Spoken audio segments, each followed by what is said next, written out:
irresistible force meeting the immovable object. Look at the size of the giant. Hello, everybody. Welcome to another edition of the Broadcast Booth. And joining me in the booth today, it's Slick, my buddy from Halstead Street, way back when. Sean Fewster, how you doing? Good, brother.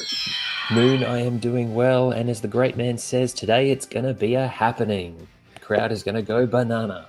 And I got to just throw out one of these, just like back on Halstead Street. Moon! In joke. Chicago in jokes are the best. We're taking a look at one of the biggest matches of all time and possibly the biggest. Certainly not based on work rate, but in terms of spectacle. I mean, the word spectacle was thrown around like crazy for this event. And as good as Macho versus Steamboat was, it was all about Hogan and Andre. That's what got them here. So. Oh, absolutely. Hogan and Andre got everybody through the door. Steamboat and Savage probably redefined the industry and let everybody look and see there's more that can be done. But everybody was coming for this clash. Yeah, Steamboat and Savage stole the show. But I think Hogan and Andre, I think it's safe to say they sold the show. Absolutely. So we are taking a look at this, and just a little bit of a warning for folks that maybe aren't familiar with professional wrestling. Even those that are, there might be a little bit of kayfabe sprinkled throughout here. Whatever do you mean? Well, kayfabe, pal. So you are a huge Hulk Hogan fan? I am. Of the character, not the person. Let's put it that way. Disclaimer. So many of us grew up on Hulkamania back in the day, and I was a little Hulkster too. I'm going to try to be impartial in this commentary. I guess we're both going to try to be. You are a commentator for Riot City Wrestling in Australia, so this is old hat for you. And you know all about being impartial in the booth, but I just want to warn people, there might be a little bit of a kayfabe bias here. I might be cheering for the boss here and there, and you might be cheering for the Hulkster, as you did way back in the 80s. So for folks that want to watch along, this is on the WWE Network. It's on a whole bunch of different DVDs as well. It's on, there's, I guess, 2 different versions of the network now. There's Peacock in the States. You in Australia, you still have the old version of the network, which I sorely miss. Yeah, the old over-the-top style, because Peacock doesn't exist down here. It's an American, North American company, so we've just got the standard as was app. So what we're going to do is, if you are on either the network or Peacock, or just watching Wrestlemania 3, your old VHS or DVD, we are paused right now at 2 hours, 32 minutes, and 20 seconds. 2:32:20. That's where we're paused. Peacock doesn't have the great chapter selection anymore, so that's where we decided to pause. And what we're about to see is the amazing build towards this match. So we'll talk about that as that's playing along, and then I'll give another heads up when the match actually starts, for if you're watching this somewhere else that doesn't have all the build and just has the match, if you want to listen along. And you can feast your eyes on the amazing pictures provided by Slick. Thanks to his photography skills, he's got the Masters of the Universe WWE, WWF crossover figures, and he's recreated a lot of the epic images of Hogan versus Andre. So I'll have those up on the screen while this is playing, because we can't play the actual video, and Sean has spared us from the scramble vision this time. So thanks a lot for taking those, Sean. You're welcome. I hope everybody enjoys them. They're a lot of fun to recreate and just sort of get down there with the ring and the figures and sort of give a Eternian-themed version of this classic moment. And that's what this match really is. It is more than just one wrestler wrestling another wrestler. This was the clash of the titans. The irresistible force meeting the immovable object is a phrase that's been used a lot in professional wrestling. But this, I can't think of, other than maybe Hogan Warrior, maybe Backlund Race when it was title for title. Some people might scoff at that, but I'm talking about happening, an actual happening, once in a lifetime, surreal, I can't believe this is happening, Avengers style crossover match. That definitely applies to this match. And these guys are like masters of the universe, so it's going to be fun watching this again. And I hope that we can let people see that it's not all about work rate in wrestling. Sometimes it's about presence and psychology. And man, this match has it in spades. So we're all paused up. 2 hours, 32 minutes, 20 seconds. I'm going to give you a countdown. 3, 2, 1, play. On play, press play. 3, 2, 1, play.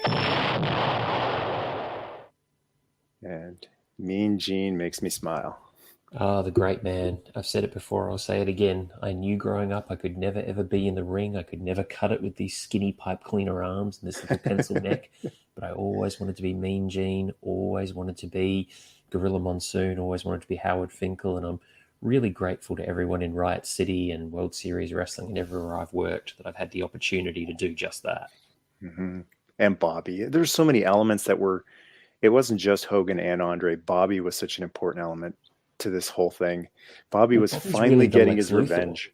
Exactly. Yes, he was. Lex Luthor, isn't he? I've never put that together before. He was totally Hogan's biggest enemy throughout the 80s. It was all about Bobby finding the next monster to put up against the Superman being Hogan. He was the feeder, the monster factory. Mm-hmm. I've never thought of it that way. So I started watching wrestling about a year maybe before this, or two possibly. Hogan and Andre were the two tops. This perfectly represents their friendship. And even though some guys had turned on Hogan in the past, Orndorff most notably, that seemed to be a recurring thing. When Andre did it, it was so much worse than all the other guys. It truly was Anakin versus Obi-Wan done right. Like I'm talking the novel, not the movie. But Andre turning on Hogan it felt so wrong. Like this is impossible. This, like Hogan's performance on Piper's Pit when it was all unraveling perfectly represented every little Hulkamaniac. And they just built it so slowly over the weeks. There you see Andre getting the statue and Hogan coming out and being really genuinely happy for his friend, but inadvertently stealing his thunder. One of the best things they did with Hogan, and I've said this to people over the years, find me a time that Hogan was actually booked as a babyface. Hogan never stopped truly being a heel. He was self-absorbed. He was uncharacteristically callous with some of his interactions. He didn't think he was doing anything wrong, but he was. He was brash. He was unthinking. He was straight ahead, and people around him got hurt as a result. So you were able to empathize with that because you were a kid and you were making those same mistakes in your own friendships. Yeah, here it is. There it is. The iconic tearing of the shirt, and not just the shirt. Who cares if a shirt gets torn off, but the cross got torn off. See, it's interesting. I heard recently that Andre didn't want to rip the cross off, and Roddy and Hulk said, you've got to rip the cross off. You absolutely have to. And Andre thought it was sacrilegious and didn't want to do it. And in the end, the other two convinced him and said, we'll take the heat with Vince if Vince gets upset about it. Yeah. And Vince was just thrilled. He's like, that was amazing. Of course, that great line from Piper, you're bleeding, Hogan. Yeah, so softly too. Roddy being so loud and brash and, and just how quietly. Piper never spoke like that, just quietly, no. Hulk, you're bleeding. And that is a guy who didn't necessarily like Hulk Hogan. He always had that uneasy truce with him, even at that time. And for Piper to kneel down and quietly say, Hulk, you're bleeding, that really showed you that this man's heart has just been broken much, much worse than Orndorff did. I mean, Orndorff hurt. When he turned on the Hulkster, that hurt. But Andre doing it just seemed to me 1,000 times worse. And Hogan's response when Piper's asking him, that epic scream, no, or was it yes? It was yes. I'm thinking of when the $1 Million Man tried to buy the belt. But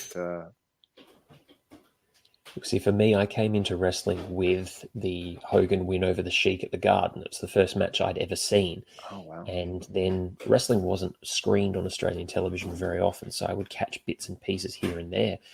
I knew that Hulk and Andre were friends mainly because of the old Rock and Wrestling cartoon. Mm-hmm. Yeah. So then when I got my hands on the WrestleMania 3 tape at the video store and the tapes leading up to it and saw the Andre heel turn and the betrayal, it was a shock. It was that this doesn't make sense. They're in a cartoon together. How can you possibly have this happen? They're the absolute best of friends. I mean, Andre was the guy in The Princess Bride. Right. And Why would also, he do anything like this? Andre's figure, at least version 2 of the LJN figure, he's a big smiling giant. That's right. That's Like right. it was Everyone said when he you was a good guy. travel back to that time, heel turns happen all the time, and we don't think anything of it. In fact, we sit here as fans going, "When are they going to turn, Cody heel or so and so heel?" And like we're armchair bookers, but back then it was met with, "This can't happen." I mean, he's got a cartoon. He's got a smiling action figure. You can't do this. It's wrong. That's what I mean when I say it was like Anakin and Obi-Wan in terms of the book Revenge of the Sith. It's wrong. It's unnatural. This isn't just a difference of opinion. Something truly, truly screwed up has happened here for Andre to be corrupted by Bobby the Brain Heenan. It's all Bobby's fault. Andre was suspended, and then he was able to get back through a loophole by being a machine, one of the Japanese machines, which sucked. So it was all like a very, very planned out for years. And the other thing is that it does what a good wrestling angle should. It lifts everybody, because it doesn't just make Andre into a monster that you're terrified of. It doesn't just make Hogan a sympathetic babyface who you're scared is going to lose his belt and possibly even his career in the match. But it actually lifts Bobby to showing what a level of evil genius he truly is. He's not a silly guy in a weasel suit all the time. Sometimes he's actually so devious, so conniving, so incredibly intelligent that he can pull off something like this. Mm-hmm.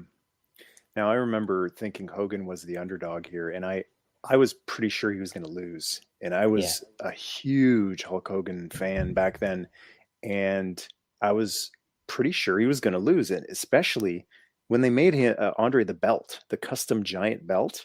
Yes. Because they knew Hogan's little belt wouldn't fit on him. I thought, well, there's no way he can win. I mean, they've already made Andre the new belt. It's a foregone conclusion. Hulk is going to lose. And he'd been champion by this point for already, I think, 3 years. Yeah, that's right. 2 or 3, something like that. Mary Hart testing the ropes. The first time I thought Hogan was going to lose was a year prior to this at Mania 2 with Bundy in the cage. Because he was injured. Right. Yeah, that's right. They'd done a wonderful job of convincing young me that was going to be the end if Hogan even survived. And I remember being elated and the sense of complete relief that rushed over me when he got out of that cage. And I thought, okay, I'm never going to have to go through that again. And then the whole Andre thing happened. And like you, I thought he was going to lose because I just didn't see how he could beat Andre. I mean, they were booking and building Andre at this point as being undefeated for some insane number of years. Yeah. So for folks who didn't have all the pre-stuff, here's Andre coming down on his little cart. They just cut to him coming down on the cart, and he's flashing the victory sign. He's waving. I guess, is he forgetting he's a heel here? Andre had a reputation of doing what he wanted to do. That's why they call him the boss. But it works too, because it comes off as arrogance. I've already got this match won. It's over. It really does go back to the whole foregone conclusion. Bobby fixing his hair. This is just awesome. If Bobby was Paul Heenan, he'd be saying, this is a spoiler. This isn't a prediction. Man, they're really throwing the garbage on Andre. I didn't remember. Holy smokes. And he's not even flinching. No. The garbage moment I always remember that everybody remembers, of course, is Hogan's heel turn with the New World Order in WCW. But, this is a pretty good garbage moment here as well. Yeah. So the story was there were 2 carts throughout the event. One of them broke down, I think right before Piper's match. And Piper said, screw it, I'm going to run down there. And he did. So if there's only 1 cart for the final match, Andre is obviously going to be the one you're going to have take it, since he was having back issues. His endurance was in question, and Hogan just decided to be the one that walked out, which was so much better than riding down on a cart. Mm-hmm. I mean, say what you will about Terry Bollea, the person beneath the character, but the amount of respect he had for Andre and the mentor-student relationship that the two of them had behind the scenes is undeniable. Yeah. And this is the thing, like, what I didn't understand as a young wrestling fan, but for fans who were older than us would have understood at the time, Andre was the Hogan of his era. This is a passing of the torch moment. Hmm. You know, for those of us that came in with Hulkamania, Andre was the big friendly giant who was already there. But to older fans, they're seeing the iconic character of the 70s take on the emerging iconic character of the 80s. This is a handoff. It was always cool when he had it in his mouth like that, the bandana. The thing about this passing of the torch moment, I'm not a big fan of passing of the torch moments for brand new people who aren't over yet, to use a wrestling term. I think this is the perfect passing of the torch scenario because Hogan already grabbed the torch. He was already on fire. And this was more of just Andre giving him his stamp of approval. Yeah. Rather than, here, you take the load, kid. Mm. To get ahead of ourselves a little bit, the sequel to this match is Hogan Rock. Yeah. Hogan Rock is the same sort of match, the same sort of concept. Of course, the crowd in up there in Bizarro Land, where you come from, turned it around the other way. But it is the same sort of thing, and the two viewed together make a really nice set. Mm-hmm. Man, Gorilla Monsoon. The complete change in this moment, I love. It's the not the gentle ripping of the shirt, but the intense stare down, getting it out of the way. Yeah, this was different. This was totally different. This was like Warrior Savage at WrestleMania 7. No running to the ring. This one's different. Okay, he kind of scoots around on the apron, but I love this just psych out. Yeah. Hogan just slowly creeping towards Andre, but the shake, like his shaking is really conveying that he's not cool. He's not just as cool, calm, and collected as Andre. He's freaking out, and he should be. And Andre is just as cool can be, the boss. If you want to believe the myth, there was concern that Andre wasn't going to do the job at this point. Now, I don't believe that for a single second. Andre was far too professional from everybody else's account to ever be in danger of that. But I believe he may well have not told Hulk that because he just wanted to jerk him around. Could be. You never know how. Oh. Here we go. The slam that doesn't happen. 1, 2, 3. That was 3. No. That shoulder was up, Moon. That was 3. Now, even though Andre is only holding 2 fingers up, people make fun of him for doing that. His 2 fingers are the size of any other man's 3 fingers. So that's why he's all. I think that bias is starting to creep in that you were warning everybody about there, Michael Mercy. That was 3. No, that was a clear 2 count. Shoulder was out. Whole body moved. There's a high spot from the giant. All right, we'll move on, even though that was a 3.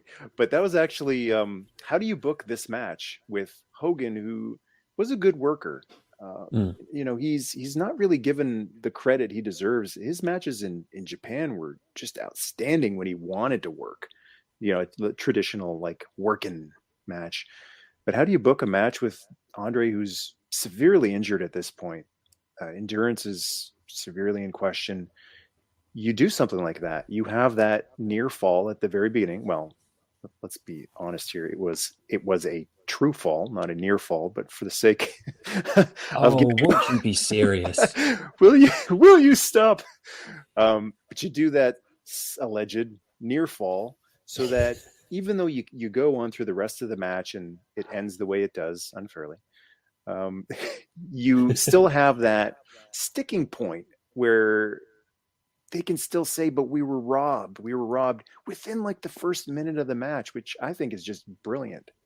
One of the things I always say about pro wrestling is that nothing can ever go wrong in pro wrestling bar horrific accidents because you control the narrative.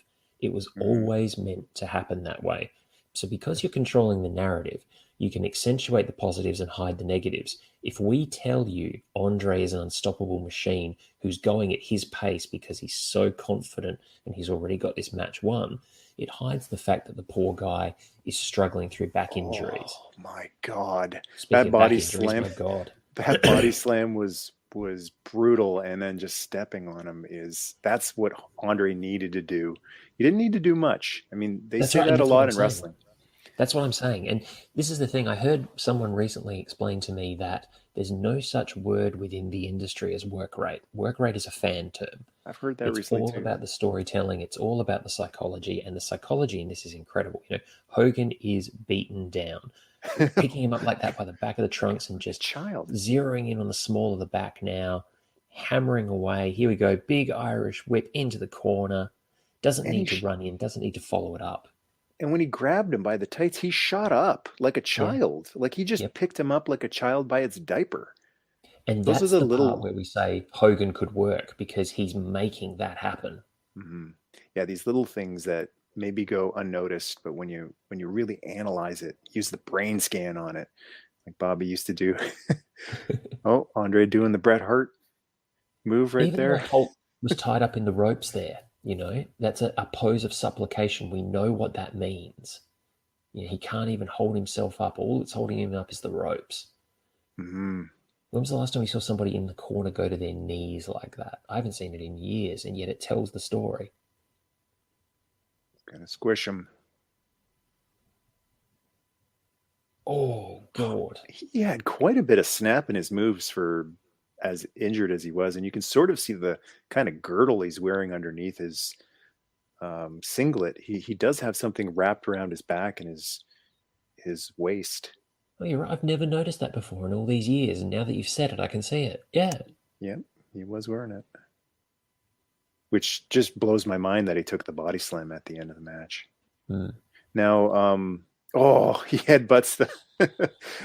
And it's crazy to see Hulk Hogan have to use speed in order to fight this giant. He never used speed before on any opponent. He's always had power. And this is the first time he's been grossly oversized. Like he's he's not that much smaller. Oh, the sweat flying off from the chops. But in terms of the way they're working the match, Hogan might as well be 4 feet tall, the way Andre is acting. And the other thing that people forget about Hogan, and I didn't realize this until I met the man, it's not just about height with him. He is so big. His hands are the size of both of my hands. His head is bigger than my head, He is a massive, massive human being. And then you put Andre next to him and you just get the idea of just how much bigger, broader, more massive Andre was. Yeah. That cutoff there is just beautiful. Just bang, the big boot all over. I just love the pace Andre is going here. It's just perfect. And the crowd's eating out of their hands. You don't have to necessarily do 15 flips to get the crowd on side when you've had a build, when you've had a story. And plus, they've had 2.5 hours of wrestling before this, and including one of the greatest matches of all time. So they don't necessarily need a lot of flips and flying body splashes and flying elbows. That happens for a lot of long wrestling events. You just start to get fatigued at the end, and it's nice to just have a slow burn to finish off a night. Look at the crowd trying to will Hogan back from a bear hug. A bear hug. Yeah. All Hogan's doing is standing there getting his win back. Andre's getting his win back. But as far as the crowd's concerned, this is the gut check moment. This is the moment that could end everything. Yeah. And they're desperately trying to will him back into it. That's having charisma. That's having a connection to the fans. And Bobby is always the brain. He's not doing much on the outside because he knows he's done his work to get them here. He doesn't need to be jumping around, hopping around, and calling attention to himself. Absolutely. Bobby always, what was the phrase he used? Wrestle like a manager, manage like a wrestler. Yep. When he was on the outside, he was just the ultimate tough guy on the outside. He just looked like a guy you didn't want to mess with. When he was in the ring actually wrestling a match, he was the biggest coward. I love, with the bit of knowledge that I have from the years since, watching Andre control this match as the ring general he was. Just, literally controlling the pace in terms of the storytelling. Don't break free just yet. Let the crowd build a little more, now do it. It's fun watching his mental acumen as much as it is his physical ability and his storytelling ability. And I'm not really finding this to be a boring bear hug, and I've seen a lot of boring bear hugs. Hogan's like, he's working, he's selling it, he's fighting, he's fading, he's fighting, he's fading. I mean, he's making it an interesting bear hug. Good work by the referee there too, looking at the crowd in disbelief when the arm was so low. Yeah. Joey Morella. Always the third man that gets forgotten. And even then, the way he walks away as if it's already over, and then wait a minute, the arm's still up. Never noticed that before. He's such an underdog. One of the very rare great cases of the champion being a complete overmatched underdog. And especially in comparison to the King Kong Bundys and the other monsters that had gone against Hogan, we were used to seeing him not outmatched, but certainly, in a difficult situation. But this, like you say, outweighed. This is the absolute underdog fighting from underneath. Yeah. He's still holding on to his tights. The little things, hey? Can't completely break free. Man. Here we go. And Hulk's conditioning here is incredible. Usually he would be the one sucking gas at this point in the match while the Macho Man or Orndorff is calling to the crowd and giving the Hulk a breather. That chop, just full blast. Get him, Andre. Get him, boss.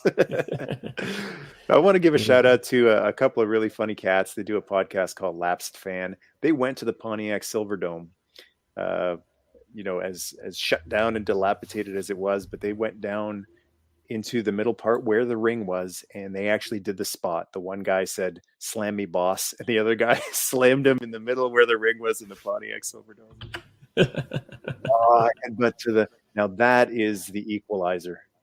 How does Hulk Hogan beat Andre? Maybe Andre headbutts the ring post. Now I can maybe believe Hulk can come back from this. Yeah, but then Hulk, like I said earlier, when did he ever wrestle as a babyface? Here we go, a total heelish move, a total, DEFCON moment, a nuclear option, and he's going to come a cropper for it. It's true. I never thought about it until you pointed that out some time back. The eye rakes, the back rakes, the chair shots. He basically gave the heels what they were giving out. And that's right. And he lived by the sword, and there he died by the sword, but it's a pretty gentle fall there. Yeah, I'm sure that was probably meant to have a lot more snap in it, but there's only so much Andre, the real man, could do at that point as opposed to the character. And honestly, Hulk shouldn't be taking a brutal backdrop on the end and jeopardizing the rest of the match. Very true. There's certain spots that it's good enough. That was good enough. Some of the stuff they do in modern day wrestling, it's just way too dangerous and not worth the price that the wrestler pays. Oh, Michael, look, the giant is down. The giant is down. When in the past 15 years have you seen that happen? Never in the past 15 days. Let's just ignore Harley Race slamming Andre and everyone else. But that was for taking the first bump or first fall in the match. That was pretty epic. And the way that Bobby sells it, the absolute panic. Come on, get back up. Oh, here we go. It's the moment. Slammy boss. Go. Good God. Oh. That is unbelievable. Work or shoot, I don't care. He still lifted that man, and that was huge. Here we go. 1, 2, 3. 2. That was a 2. I'm kidding. I'm sure there was a 3 count there somewhere. And he really ate that leg drop too. Well, there's no way to avoid it. The man's taken up that much real estate. I know. And perfect Andre end to the match. Gets out of the ring, cedes the entire ring to Hogan. There's no rolling around, arguing with the referee. He's going to argue with the referee, but he's going to do it from the sidelines so that all the focus is where it needs to be. That's a good point, because I just recently watched Hogan versus Sheik, where Hogan wins the belt, and Sheik rolls around in the ring for about 10 minutes after that, at least 5. Selling the leg drop, holding his throat. I think they tried to stretcher him out. It takes away from the title win. So that's a nice touch of Andre just rolling out and giving Hulk his moment. It's respect. It's absolute respect. And there's Hogan giving Andre respect there. That look. That's the genuine look right there of thanks, boss. Yeah. Come and get some more? No, we'll wait till Survivor Series. Because really, in some ways, this is the beginning of so much, and that's what was great about that Pritchard era booking in WWF. You know, here's the big moment that we've been building to, that everything's culminated in, but there's so many places we can go from here. If you think about it, this match is responsible for WrestleMania 4, it's responsible for WrestleMania 5. They get a good another 2 years out of this moment. Mm-hmm. The main event, which was ratings record. That's right. Where Andre finally beats Hogan for the belt, fair and square. Oh, that's your definition of fair and square. And I thought you were Canadian. That was a 3. Clearly you're from one of the far North American provinces with an attitude like that. I think we can both agree that the referee's hand hit the mat 3 times. Yes, it's a shame it wasn't the referee. And regardless of whether his shoulders were down there for the 3 count or not, that hand did hit the... Yeah, that plastic surgery altered hand. He took the money. And then the WWF just hires Earl Hebner and goes, hey, you're actually a pretty good referee. Well, they had to do something for the compensation that he needed for the plastic surgery. Yeah, and now Hogan must pose. Hogan must pose. Great work here too by Jesse Ventura on commentary, you know. I hate the man, I loathe the man, you'll never hear me say a good thing about the man, but he legitimately won that contest.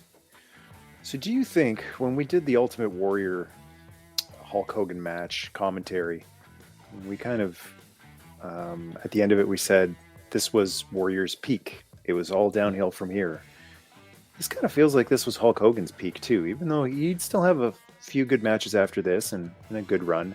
But this kind of feels like both the pinnacle for Andre, but as well as for Hulk too. Yeah, I'll disagree with you. I think the pinnacle for Hulk is with Savage. Mania 5. Yeah, I think Mania 5 is the pinnacle for Hulk. I think that's the point where the character hit its absolute stride, and there wasn't a lot to do with him after that. Okay. You know, I'm a big fan of WrestleMania 7 for sentimental reasons. Yeah. I think it was the first Mania that I got to see beginning to end, and that's why I love it. And of course, the Sarge being in there made it all the sweeter. But this whole story from 3 through 5 is like really, really peak Hulkamania. Prior to this, it's almost prototype Hulkamania to me. You know, the belt keeps changing, the gimmick changes a little bit, the catchphrases aren't there. But from this moment through to the end of the title victory over Savage, that's when you get the pure distilled Hulkamania that we all know and love and remember. Mm-hmm. I can't argue with that too much because Savage is the greatest of all time. Oh, yeah. Carry Hulk Hogan to the best match of his life. Yeah. What is Jesse wearing? Whatever he wants. I love when Jesse would do the poses during WrestleMania with the jacket on. He starts striking the poses in the big bulky leather jacket. Look at that. I think that was the last time we saw that belt design too, wasn't it? The Hogan 80, was it called the 85 or 86? Yeah, didn't we get the Winged Eagle pretty soon afterwards? No, the Winged Eagle, the first time it was ever shown on TV was the main event against Andre the following year. There you go. And it's especially strange because he's wearing this one in the backstage promo, but he comes to the ring with the Winged Eagle. Isn't that weird? So even though a lot of people associate the Winged Eagle with Macho being the first champion to hold the Winged Eagle, it was actually Hogan wore it to the ring against Andre. Look at that, they've actually raised the platform up. I've never noticed that before. That is cool. Oh, that's such a great shot doing that pose on the... He's almost losing his balance here, but yeah, that's really shaky. He's really wobbling there. Oh, down it goes again. Don't want to decapitate our champion on the way out of the Silverdome or the Superdome or whichever one it was, brother. Oh, man. Spectacle. I'm so tired. Yeah, he is exhausted. He doesn't know the cameras are still on him. Here we go, the replay. Look at this. What a lift. And he's told stories about how he tore something in his back doing that. And honestly, when you see that, why wouldn't you say that? Whether it happened or not. Never let the truth get in the way of a good story, I guess. It's all a work, brother. But yeah, he says he's got like a permanent divot in his muscle because of that. I don't know. Warrior gave Andre a pretty insane slam too. He did, that's right. In one of their house show. It might have been an MSG match or maybe in Toronto, but he just shot him right up and right down. What a moment. Yeah. I've been working on my top 5 spectacle matches of all time, and that's not a, matches rated out of 5 stars or whatever like that for work rate. It's not the type of match that's like a Hogan, Savage, Steamboat type of match. I'm talking about larger than life matches where it just feels like Superman versus, not that big a fan of Superman versus Batman, but kind of like when Captain America fights Iron Man or Thor, fighting Iron Man, something like that. Just mind-boggling Hogan versus Warrior type of stuff. This match is definitely on that list. And wrestling's got to have both. You've got to have a mixture. Wrestling needs to be a buffet where you've got all sorts of different things. Not to invoke the name of the competition at this moment, but that's something that WCW did so well for so long, having the luchadors, the hardcore, the big spectacle matches, making sure everything mixed up a little bit. And you've got to have them. If you don't have those headliner moments, you don't have wrestling. Mm-hmm. So it was a great match, and there was, like we said, still a lot of gas left in the tank. It wasn't like Andre just went home. They had their kind of rematch at Survivor Series, the first non-WrestleMania pay-per-view ever, Survivor Series later that year, where Andre actually comes out victorious as the sole survivor, which is so cool, seeing him outlast both Hogan as well as the big new popular Bam Bam Bigelow. Got pinned cleanly by Andre, so Andre got some of his heat back, brother. And then the rematch the following year, right before WrestleMania on the main event, where the boss takes the belt through chicanery and the $1 Million Man. Nefarious means. And then that match at WrestleMania 4, the tournament match. What do you think of that one? I don't remember it too well, I've got to be honest. That is correct. I'm scratching my head. I remember it exists, but it kind of feels like a footnote on the way to Savage more than anything else, a match on its own. Yeah, this WrestleMania 3 match was a happening. The WrestleMania 4 match, it happened. That's pretty much it. So it's been so good walking down memory lane with you, brother. This was fun. Yeah, absolutely. So that was Hogan versus Andre, one of the most epic matches of all time. Hogan, it's a happening. It was a happening. It wasn't just something that happened, like their crowd went banana WrestleMania 4 match. And that was really great watching it back and just analyzing all of the little tiny things about that made the match so special. So thanks a lot for joining me, Sean. Oh, good brother, you're welcome. It was so wonderful to walk down memory lane. And like you say, 30 plus years on, and we're still finding little bits and pieces in that match, just bits of storytelling and psychology that didn't occur to us before. It's like one of those great paintings, you sit there and you look at it, you find something new every time. Mm-hmm. I want to give a shout out to your podcast for all the folks out there. Give Just Lawful a listen. And congratulations on the win, the recent win. Thank you very much. And it's incredible to have been honoured that way in our first year to be picked to win a journalism award, and it's wonderful to be able to tease my co-host and friend Daniel Panozza by telling him he's now an award-winning journalist. If you ever run into him online, make sure you call him that. He absolutely loves it. Is he ever going to get that award made into like a belt attached to a championship belt? Now that would be something. Just throwing that idea out there. So everyone out there, thanks a lot again for watching, and the broadcast booth will be back sometime down the road. But in the meantime, in the comment section, why don't you share some of your most favorite big, epic, irresistible force meeting the immovable object matches in the comment section below. Thanks again, Sean, for joining. Slickster. Thank you, Moon. And this is the Wordsmith signing off. Until next time, Nerd Mistake and Moon.